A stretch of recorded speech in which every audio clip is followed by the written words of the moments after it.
Hi, my name is Tyler of Haste Repair Group, and today I want to demonstrate how to replace the touchpad on a Lenovo ThinkPad X230T convertible tablet laptop. You can't tell from there likely, but the texture of the center of the touchpad is very smooth, and it sits in contrast to the texture of a new touchpad, and it's quite unsettling. It feels odd. And as I intend to refurbish and upgrade and sell this laptop, I'd like to release a consistent product, something that feels new and runs like new. And one way to do that is to replace the touchpad itself. So I have the new one in this bag right here, and all you need to do this is a Phillips head screwdriver. It's really not that difficult, and I'm going to show you how to do it. Here we go. So we'll start off by closing the laptop, removing the battery, and we'll start by removing the RAM slot cover. Just takes 2 screws.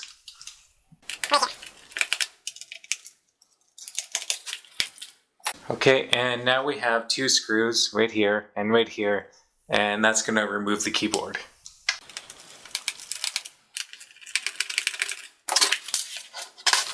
Okay, it's helpful to put screws in a place where you're not going to lose them. Trust me, I've been there, and it's not great to look around and find different screws of different types and sizes to try and fit into a laptop. It doesn't always work. So now that we have those 2 screws out, we can take out 1, 2, 3, 4, and 5 screws to take the palm rest off.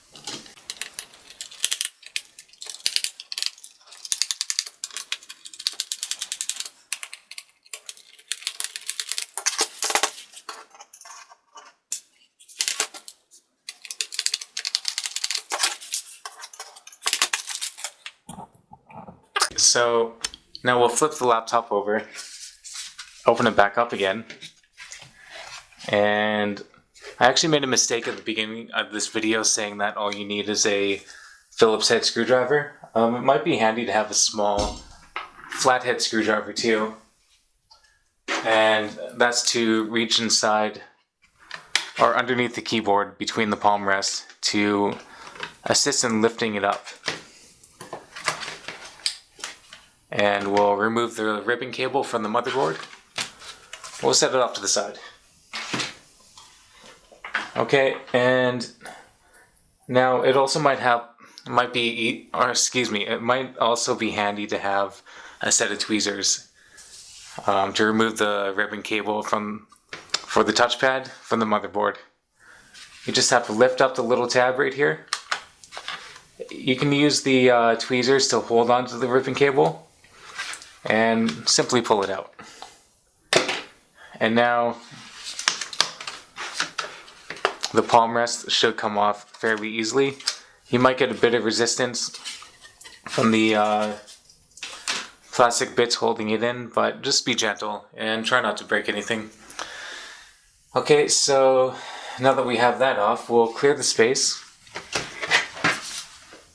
And we'll begin taking the old touchpad off of the palm rest. Okay, so we have 1, 2, and 3, and 4 screws to take out with the Phillips head screwdriver. And I'll zoom in to get a better look at that.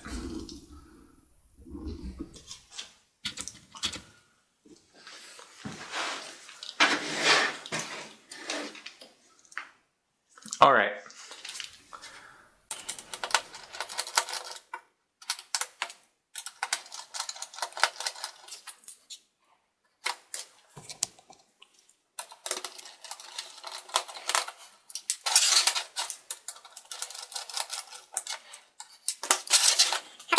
So now, we just simply have to remove this metal backing. We'll place it off to the side. And there's 2 little tabs that the palm rest, or excuse me, the touchpad fit into. Right here and right here. And as you can see, well, I guess it pops out pretty easy. So it's another thing you might want to be gentle with, because these are really small plastic pieces that can break really easily, and with too much pressure it's very easy to destroy them. I've also been there, and it's kind of a bummer to have to replace an entire palm rest just because you broke one little tiny plastic piece, especially for resale. So it helps to be gentle. Of course, mistakes do happen, and not much you can do about it, but anyway. Now we have the new touchpad. It looks like it came with its own little metal piece too. So, first we'll remove, there's a little bit of tape there that we can just simply take off. And we'll start by putting the touchpad back onto the palm rest. And I'm just going to reposition the camera so the shadows don't block out exactly what I'm trying to do. My apologies, I'm not much of a filmmaker or a cameraman. Alright, so we want to just gently place this back in and just apply a little bit of pressure. It should snap in fairly easily. And the metal plate will do well to hold it in once we have all the screws back in. So we fish the ribbon cable through that, and there's some plastic pegs right here and right here on either side of the metal plate that will hold it in place. And if you have those in position, you definitely know you're on the right track. There's also 4 slots down here, but you might need to be careful positioning the metal plate just so that it fits and you don't screw it down and later on have to remove it again just to put the plate in those slots. Luckily I didn't even have to think about it, and it just went in really well. So I'll put these screws back in.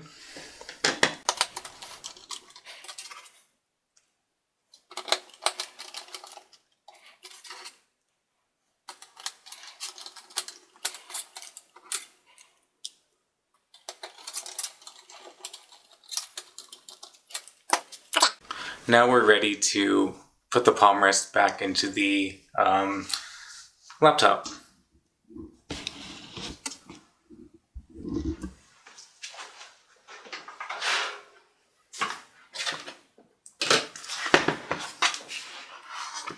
Okay, so putting the palm rest back in is just as easy as taking it out.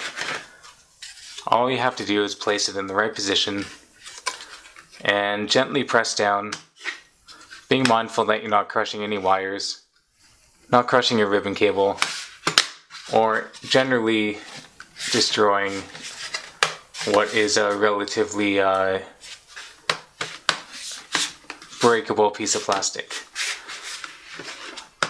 Alright, so you'll notice that we do have a purple ribbon cable instead of blue, but I don't think it's really going to make a difference. But we're going to plug it back in, put this ribbon cable back in, plug in the keyboard, keep it disassembled, and power on the laptop just to make sure it works. So it's quite easy to put that ribbon cable back in. There are 2 slots on either side of the part that connects to the motherboard inside this casing, and it's fairly obvious if you have it in or not. I would just say be patient and be careful. So we'll plug in the keyboard again.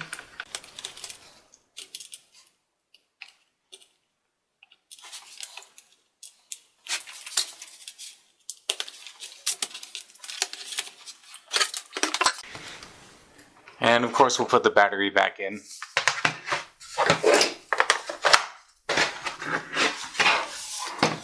Okay, with any luck it'll work perfectly. Let's power it on and see what happens.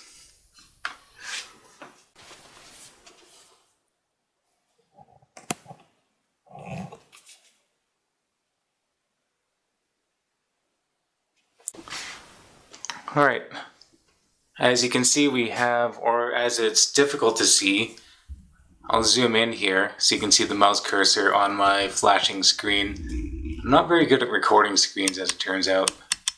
Turn the brightness level up a little bit.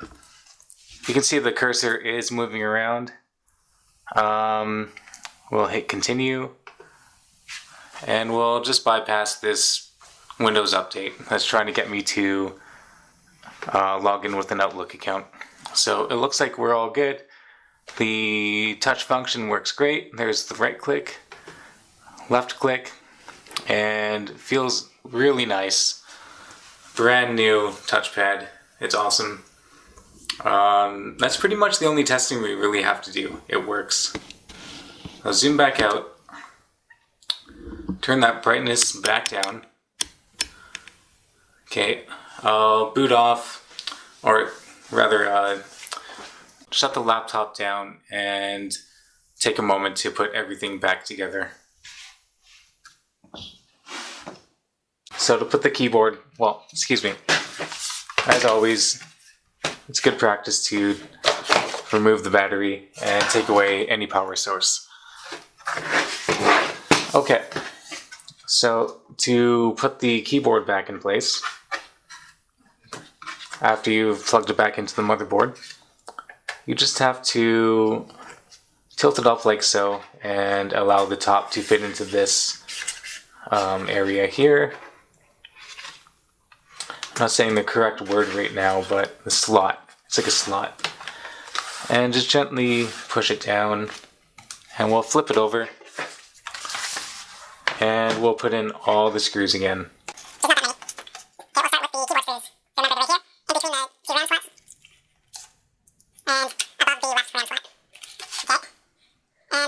One thing to note, while screwing in these two screws for the palm rest, it's very helpful not to over tighten them. I've done that many times, and that impedes the function of the touchpad. It makes it so you can't click down. It's just, and sometimes the cursor will constantly be clicking or right clicking.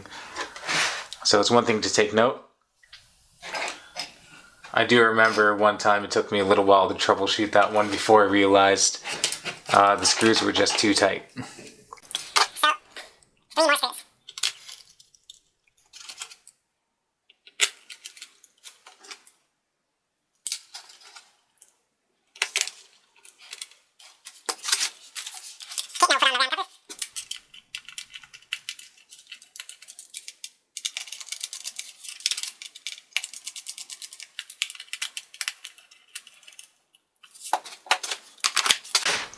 Okay, and we're done.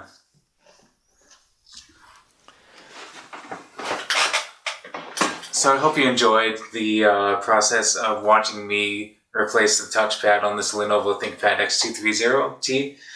And I hope you realize how easy it is. I think that only took me less than 12 minutes, probably even less after I edit the video.